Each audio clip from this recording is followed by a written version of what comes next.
Money flows to me effortlessly and supports my purpose.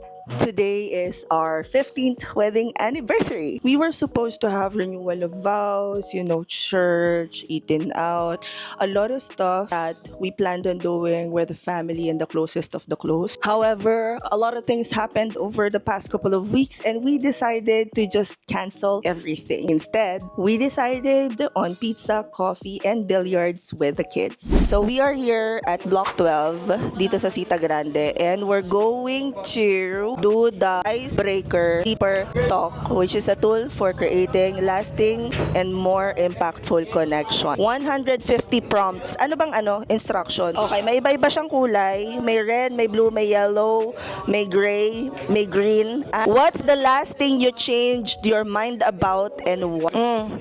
So supposedly, magga-gown ako today. Namimili na ako sa ball gown. But then again, naisip ko, imbis na nasa simbahan, nasa bilyaran tayo. What do you know about life that few others have figured out yet? Mind your own business. What belief keeps getting you into trouble? Nakakampante sa lahat ng bagay. How do you intentionally upset others? Titigan mo. Describe a time when it's right to pursue power or money. Pursue power or money over people. Hindi, there's actually no time to use your power or money over people. Kasi we are not all privileged enough to have the right power or money. And apart from that, if ever na we do have... Tinamaan yung uso. Sayang, ganda na. Kasi if ever na you have the chance to have this kind of things in life or like having the privilege to have these, I don't think you should be using it to abuse other people. So, yan lang. Yeah. Parang nakakaya sumunod dun. Describe a time when you let someone down. One time po kasi hindi kami nagkakaintindihan, ganun. Siguro mga last week, ganun. Na-down ko po si Sky. Yung mga action ko na ginawa is hindi niya nagustuhan, na nag-lead po sa away. Though kasalanan ko naman po talaga yun. So, lesson learned ko, nire-regret ko po yung mga decision na ginawa, action and alam ko naman po yung ginawa kong kasalanan yun. What have you done in the last 6 months that you're most proud of? Nung nakita ko yung grades ko.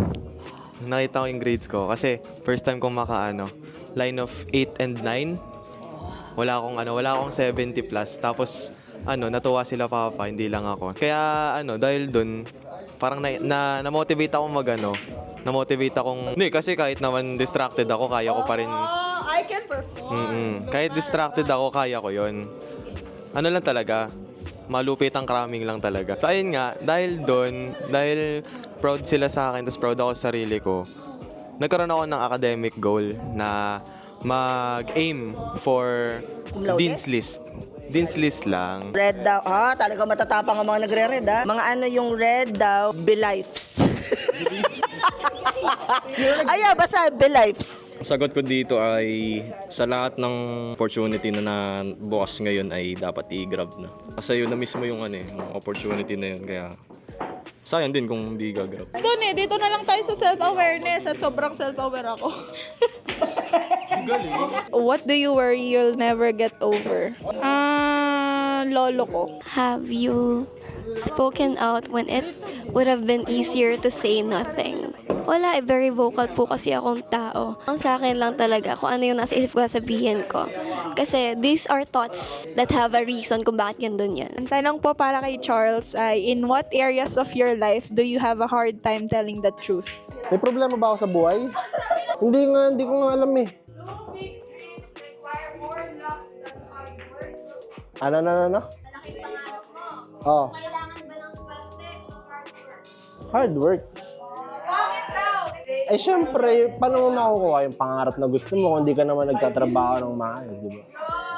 Where are you playing it too safe? Sa trabaho. Where are you falling short of your potential? Money. Sa height. Saan pa ba ako falling short? Sa height ulit. Tsaka sa money. Tsaka sa height. Which friend would you call to help you bury the body in white? Si Abraham. Mag-family. Sinong maglilibing? Di, kailangan. Rational ako dito eh. Kailangan ko yung may leverage ako eh. May ano na? Kasi tatawagan mo pa eh. Oh. Isipin mo, tatawagan mo, uy, tulungan mo nga ako. Sino? Si Papa pwede, kaso baka mamaya tulog pa eh. Oo, pag sa pagkaibigan, si Abraham talaga. Pero sa pamilya natin, siguro si si Kuya Ivan. Kuya Ivan. Oo. Si quiet lang. Oo, si Kuya Ivan. Kasi, yo step bro. Describe a time you achieved what you were striving for only to feel disappointed by the chance. Madali ito. By the success.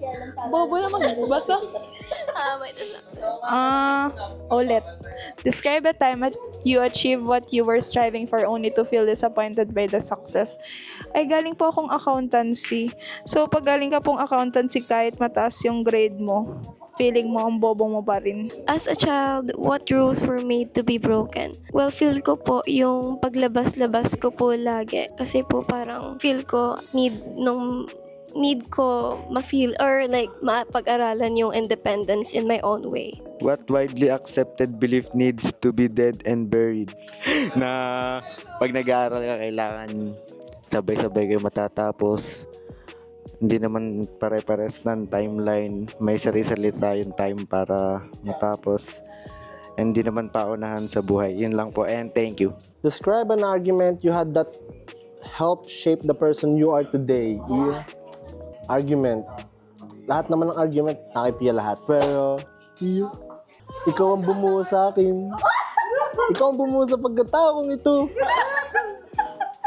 Marami tayong problema na pinaglagpasan. Pero tinuruan mo kung anong tama at mali. Yeah. Bye. That's it for this vlog. See you on the next one.